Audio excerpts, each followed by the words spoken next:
Oh, I let people in though.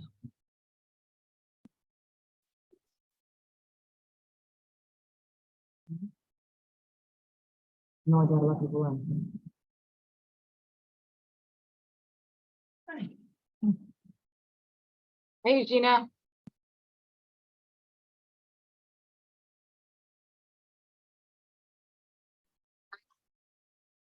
Hello, Mushka. How are you? I'm so sorry for the wait. It looks like we're gonna have a bring in just the two of us. I hope not too many people Well, left. I texted the other ladies that the class has been delayed and was about to start. But otherwise, yeah, we can Okay, begin. awesome. Okay, I was busy calling pools for camp, and I totally lost track of time. That happens. I was actually worried that everybody's in the class and not just me having technical issues. I hate when it happens. Okay, great. Hi, Dorit.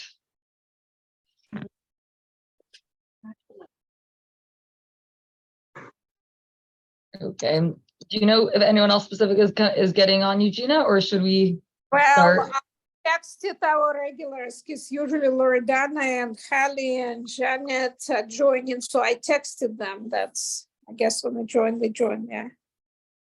Okay, sounds good. I feel really privileged to give this class today on such a special day. My mother-in-law is on the plane now, and she asked me to take over. So it's an easy day to have lots to say about. So I don't know if you've noticed from the message, but today is the Rebbe's special day. You'll see it in the calendar, right? There's the Rebbe's picture on today's date in the Alberta Jewish calendar. And so it's definitely a day for us to reflect about, who the Rebbe is and what the Rebbe means or can mean to us in our life and in the world at large. So there's, a real leader thinks global and individual at the same time, and we have that with the Rebbe in every way. There's so many people so many global public people, government officials and things like that got so much guidance from the Rebbe, and the Rebbe thinks globally, sent the shluchim all over the world to set up Chabad houses so that Judaism is flourishing globally.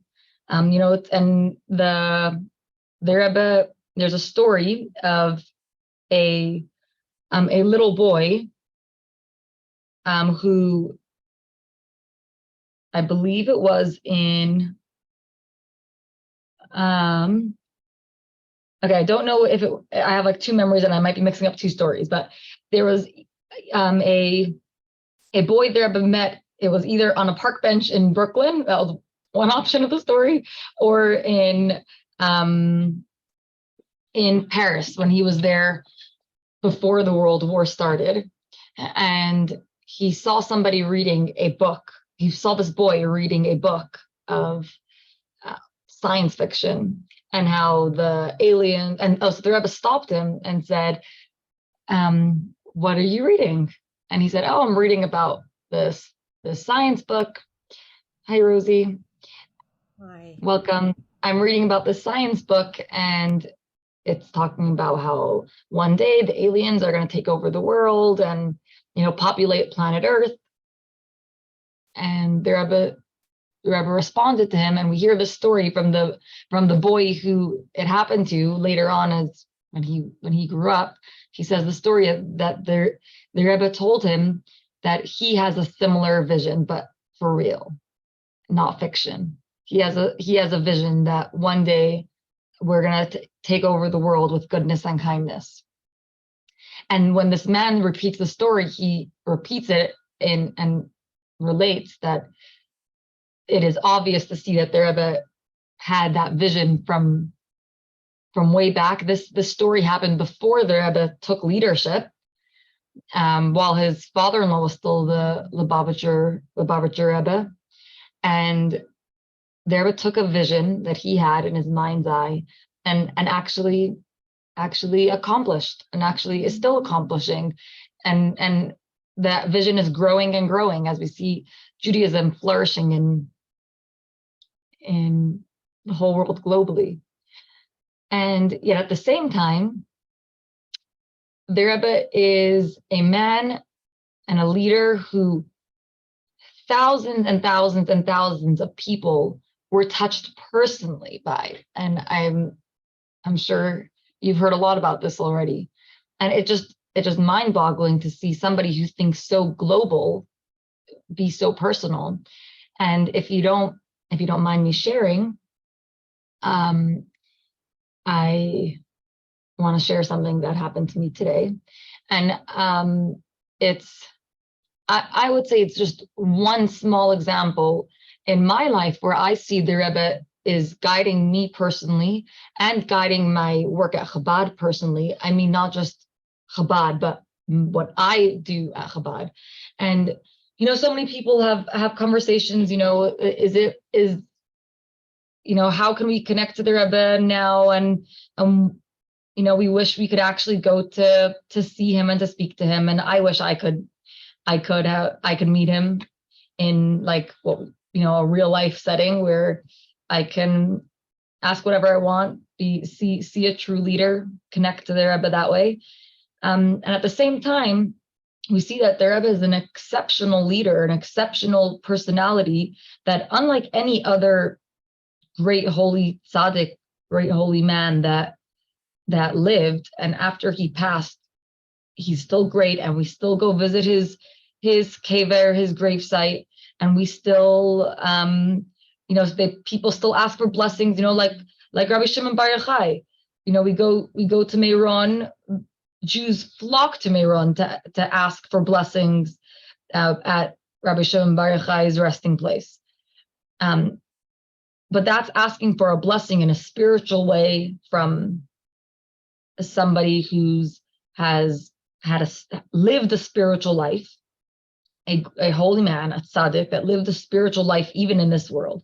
And therefore, when he passes, his life still exists because it was a spiritual life even when he was in the physical world. So we're able to still ask for blessings, and he's able to, and people have miracles with that happened when they went to pray at great tzaddikim's resting places. But I see, and so many thousands of other people, Jews and non-Jews, see that now the Rebbe is not like that. The Rebbe is actually with us in the physical world, not in a spiritual way. Well, not just in a spiritual way, but really in a physical way. And the way I understand that, and I feel really passionate, I think you can all feel the same, with just taking a few steps of reaching out, writing to the Rebbe, going to the Rebbe's Ohel, learning like we are now, teachings of the Rebbe, like you do every Thursday with my mother-in-law. The Rebbe guides practical guidance even now, and I think that's different than just people getting blessings and miracles happening in their life after praying at Tzadikim's resting places. But the amount of people that are personally connecting to the Rebbe on a daily basis, the amount of people that are asking the Rebbe for guidance and actually getting real life guidance and real life advice and real life things working out is just so encouraging and so uplifting. And when things are like, you're going to call crashing and this is going wrong today and that's going wrong today, small things or bigger things, God forbid, we know we actually have a person who really is with us, really, really with us, and who cares about us and is we can turn to make things better, and without looking at when things aren't going well, but when things are going well, he is an inspiration for us to learn from and to take from his leadership, to be our own leaders, to be leaders to the people around us, and to encourage the people around us to take steps and to grow in their Judaism and their learning of Torah. So what happened to me today? So I know camp is in a week and a half, and as a camp director now and during camp is my busiest time of year. And it's the type of work that I have only a little bit of an idea, even though camp's in a week and a half, I only have a little bit of an idea of what I'm going to be working on. Because I know the general things that need to get done, but life is life. And so the same way, when there's a big project, there's mishaps, and I have no idea what I'm going to end up spending most of my time on. And meanwhile, today, for example, we had our first counselor who was meant to be traveling today and arriving midnight tonight. And then the rest of the counselors are trickling in over next week and for some counselor training and before July 3rd starting camp. And her passport didn't arrive. She lives in New York, and she applied for a passport 9 weeks ago.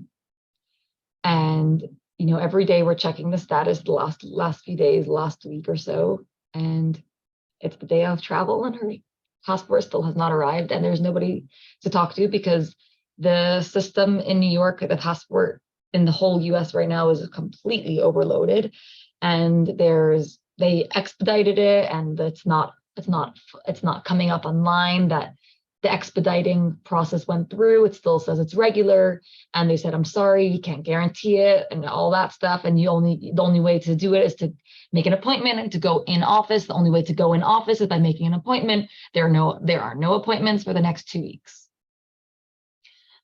So I had a bunch of my siblings help me calling in to, including this girl, help me calling into the passport agency. And every few minutes, somebody else is ringing the phone to see maybe there is a cancellation and we can grab it.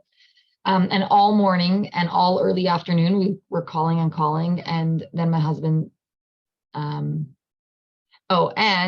thankfully, I did verify yesterday, just in case, that with the fee, I can change or cancel her flight up to 2 hours before, which is about 4 p.m. By 4 p.m., I need to cancel. And so it was about 1:30 or so, and my husband is watching me still do all these phone calls trying to get her a passport appointment so she can go down to Manhattan and get her passport. And so far, no luck. And then another part of the story is that another counselor, one of our head counselors actually, reached out to me last night if today in the morning I can call Air Canada. And she was in school in New York, and she was going to fly from New York on Monday. And she wanted to know if it's a possibility if she drives home to Montreal with her father, who came into town for the Rebbe's Day. He came into New York, just like my mother-in-law, who was in New York today for the Rebbe's Day. And she's flying back now. So her father is driving back from New York to Montreal. She wanted to go with him, spend a few days at home, and instead of flying from New York on Monday, fly from Montreal on Monday. And I was a little bit overwhelmed about that because I'm trying to get this girl on the flight, at the same time. But at about 1 o'clock, I said, you know what, I'm gonna put away the passport, trust in God that it'll play itself out and help out this girl to change her plans. And as I'm waiting on the phone for Air Canada to answer the phone, my husband comes in and I update him what's going on. He says, you know what, we should really write to the Rebbe. We should write to the Rebbe and we should ask for a blessing that it should work out with clarity and with smoothly and without significant money loss or hectic things to take care of before camp, and we could be able to move on to the other parts of camp to take care of. So he sat down to write to the Rebbe because I was on the phone, and about, I don't know, under 5 minutes after he started writing to the Rebbe, he didn't even finish, just started. I got two things happened. One is that Air Canada answered the phone, and I was discussing with them the option of switching her flight to driving to Montreal and just flying from Montreal for the head counselor. And at the same time, I got a text message that this girl who doesn't have a passport, her flight was canceled due to crew constraints, which means that we now have an open book to rebook. Now, both those things put together made me realize that I have a solution that was clearly from the Rebbe, because I'm spending hours on this. And suddenly, as soon as my husband sits down to write to the Rebbe, this head counselor is asking to drive from New York to Montreal, and I get a notification that her flight was canceled, and now we can rebook to whatever we need. And I realized that she can cross. She's under 18, one of our junior counselors, and she's able to cross the land border, drive from New York to Montreal without a passport, just with regular ID, regular birth certificate, citizenship certificate, things like that, and then travel from Montreal to Calgary within domestic flights because she's a minor without any actual passport. And we verified that, and I called the head counselor right away and I said, "Do you have space in your car? Do you want to grab one of the counselors with you?" And she graciously is on her way, the two of them together, driving to Montreal. And we got that changed with zero money loss, all taken care of. Counselor's not showing up in 2 weeks in middle of camp, but she's showing up early in time for counselor training and everything like that. And for me, that felt like a personal, like an outright personal attention from the Rebbe, that if you turn to the Rebbe, he will find a way to help you. He's there for us. He's there for me. He's there for me personally, and for my work that is his work that I'm doing here on camp, that we want to have Jewish kids in camp, giving them the best Jewish camp experience we can. So I want to leave you with that thought, that really there's someone out there, the Rebbe's there, that cares about each one of us. And I'm not the only one that has, a regular day-to-day life like story like this. I didn't meet the Rebbe in person and the Rebbe give me an outright blessing, but me and my husband, just by turning to the Rebbe, starting to write within, it was 2 or 3 minutes, this connection. Like, I don't think I would have thought of that solution if not for the head counselor, besides the fact who would drive her to Montreal or across a Toronto or Montreal border, somewhere on the East Coast. I don't know if I would have even thought of that idea if not, but here I had one of my own staff asking to do the drive, and it being a solution for the other at the exact same moment that we wrote to the Rebbe, started turning to the Rebbe, just from us realizing that there's someone there to help us, and the Rebbe reciprocates with the love and the care and the helping out and the blessings. So definitely, if there's anything you can think in your life that you can turn to the Rebbe through writing, through looking at the Rebbe's picture. Even sometimes I don't have time to sit down and write, but I'll turn to the Rebbe's picture in my office, at home, in my wallet, and ask the Rebbe for guidance, for strength, for a good day, for something to work out, whatever it is at that point. If there's anything that you think, you can take a moment, even once a day to think that the Rebbe is there for us and can help us with whatever is going on in our personal lives, and to remember that the Rebbe is the one that sent all the Chabados, that sent all the shluchim, and is the one that is giving us all this Judaism, that like the Rebbe is the one that it's because of the Rebbe that we're gathering tonight, and we're getting together to be strengthened in our Judaism, us as women. And if you need help with anything, or if you want help with writing to the Rebbe or anything like that, you can definitely reach out to me or my mother-in-law, or any of us, because I can't emphasize enough how much I wish for every person, every Jewish person, non-Jew, to realize, to know, and acknowledge that there's someone there that cares for us more than a blood relative, and is practically able to help us. There's a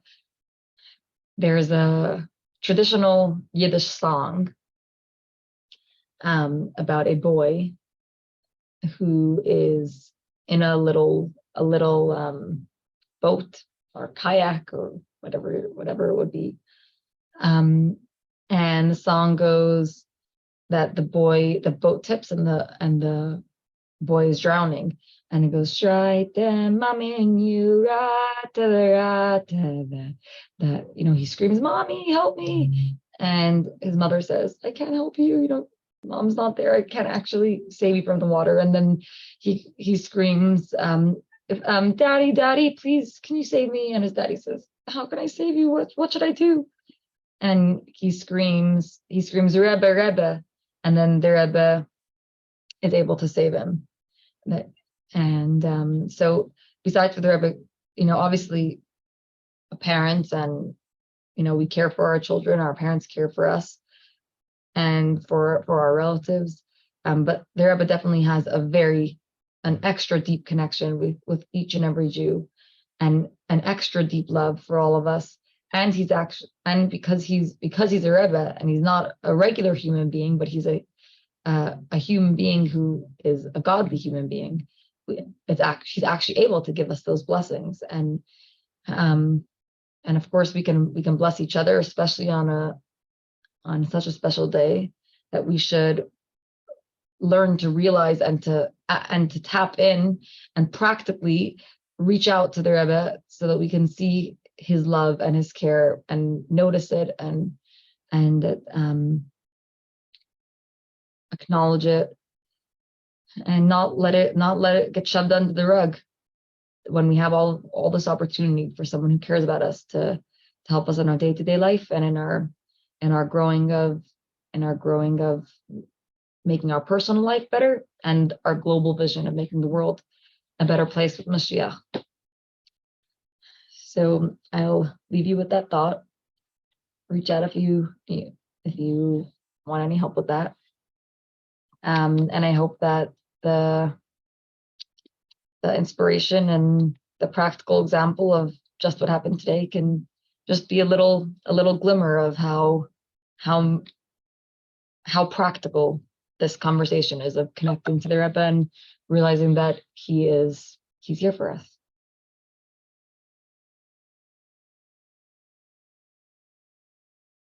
Thank you very much. That was interesting. Mushka, I was going to tell you, the reason I'm late is Rachel knows. So I do 2 other shiurs every week from my other cities. So that's why I come in at the tail end. Your mother-in-law rather likes me to be there. But it's interesting because all 3 of you have a different take on the shiur. Does that make sense? So Okay, that could be. Hi, Loredana. Hello, I'm so sorry I'm late. We just got in. Okay. So I was saying, it's interesting how you all have a different take on, the shiurs. Everyone's different. It's interesting. Yeah, that is. Everyone has what they're passionate about, and what, there's Right. so much out there. There's so much in Judaism that you could talk about. So much to talk about. But True. that's what we're. Thank you, Mushka. I'm so glad that everything worked out for you. Yeah, thank God. My kids are also pretty happy about it. Baruch They were Hashem. pretty disappointed. Like for them, camp is huge, and when the counselors arrive, that's huge. But Loredana, we were saying how today I really saw the Rebbe's clear blessing and just the practical getting my counselors here, because we had one girl who didn't have a passport, and how it worked out that in the end she is on her way. Ah, Baruch Hashem. Things are the way they're. Yes, definitely. So the Rebbe is here for us. Reach out to him. You reach out to him, he'll reciprocate. And we can acknowledge it. Sorry? I truly believe that. Yeah, 100%. And it's amazing how many people think that on their own.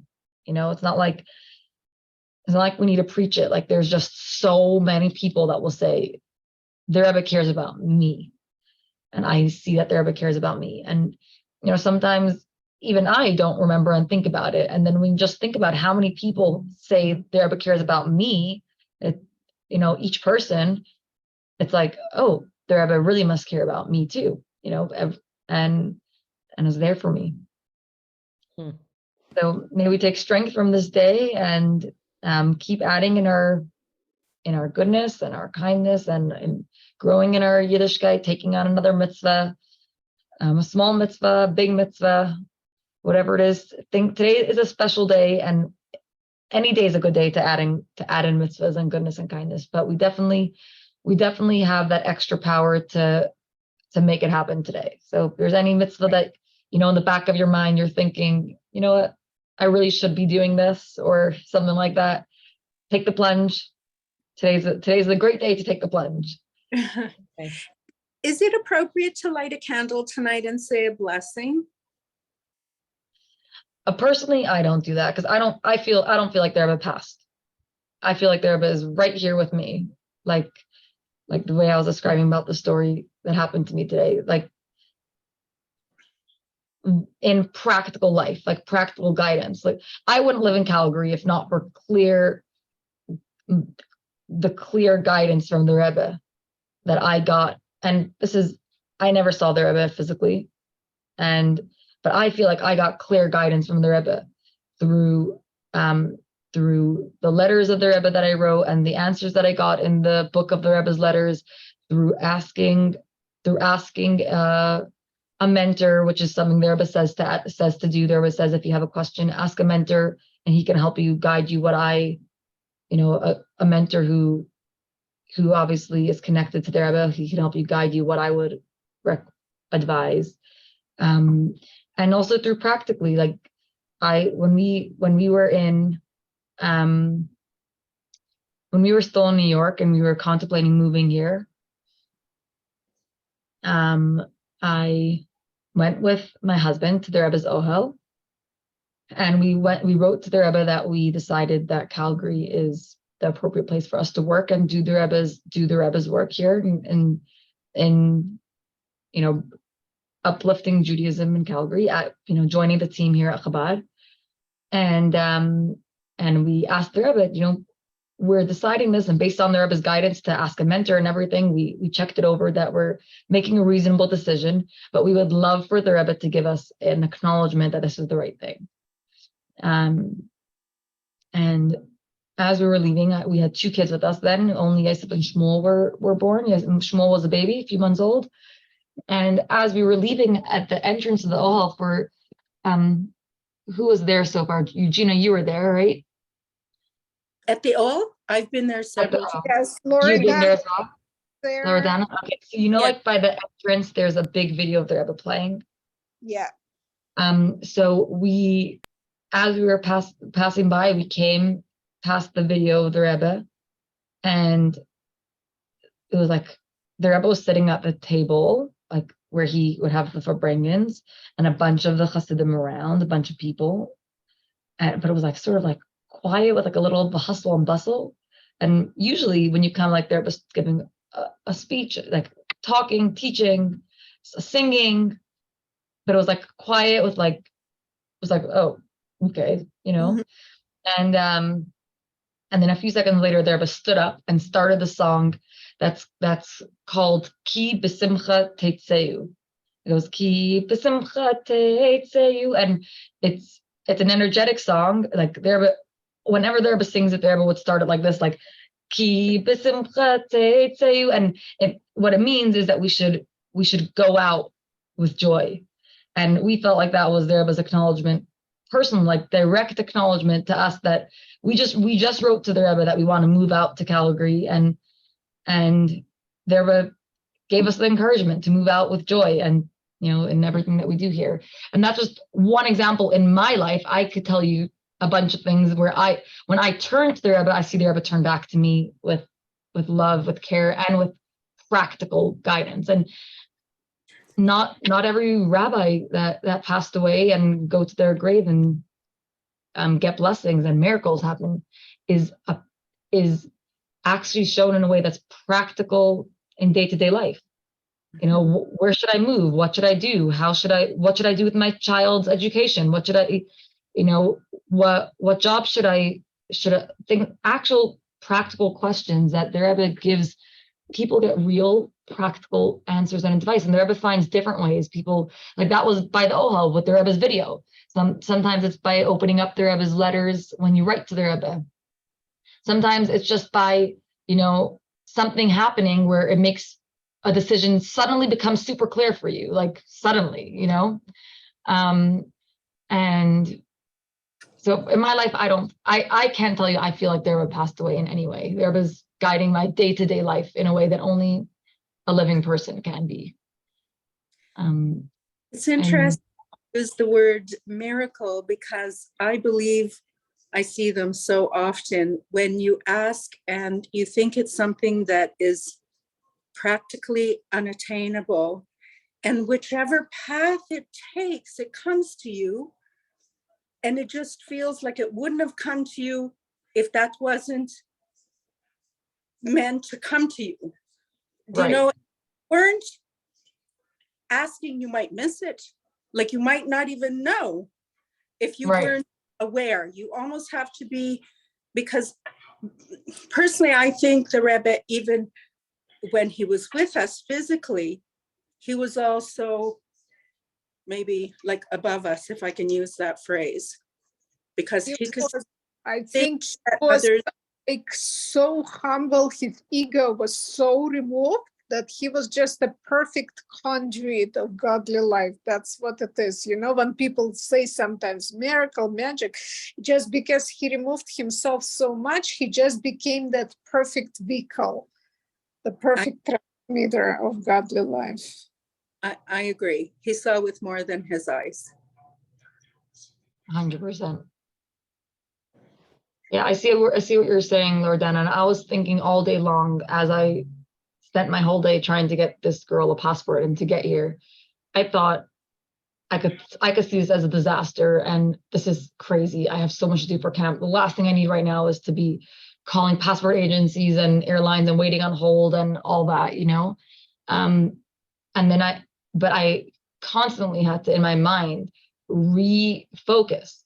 Look out for the miracles. Look out for the Rebbe's guidance, and look out for that non-coincidence, right? And take them and be happy with them, instead of calling it a disaster that I spent my whole, like even now I can look back and say that was a crazy day. I spent my whole day, that's all I did. I still need to find a pool. By the way, if anyone has any ideas of pools, let me know. I still need to find a pool for camp. I still need to finish the, going over the head counselor's draft of the schedules and editing them. And all the things, and I spent the whole day, like that was crazy. And then I could say, look at my day today. I saw open guidance from the Rebbe. That was an incredible day. Okay, here we go tomorrow, on to the pools, and it's really about our focus, and like you're saying, awareness, like keeping our eyes open for them. Otherwise we might miss them, and then, hey, it didn't end up being a miracle because we didn't cash in on it, because we didn't look for them. So 100%. take strength from the day today. And again, if there's any mitzvah that you're contemplating in the back of your mind or heart that you feel I really should be doing, go for it. It's a good day. We all need it for our own lives, and we need it for making the world a better place and bringing Mashiach finally, actually. Amen, amen. So it's my birthday is the 14th of Tammuz, and so it's the month of my birth. Am I able too soon to give a Wow, blessing? just the day before Boris's. He's the 15th of Tammuz. Oh, wow. For me, that's a really special day this year because it's the first day of camp. Oh, nice. Lots of energy. So women that are here tonight, all their family, the community, our community, may we grow from strength to strength. May we ask for the possible and get it for the good of us. Amen. Amen. Amen. Thank you so much. Thank you so much, all of you. It's good to see you all. Everyone. Have a great night. Bye, everyone. Thank you so much. Have a great Pleasure. Shabbos, everybody. Thank you. Shabbos. You too. I'm Bye. being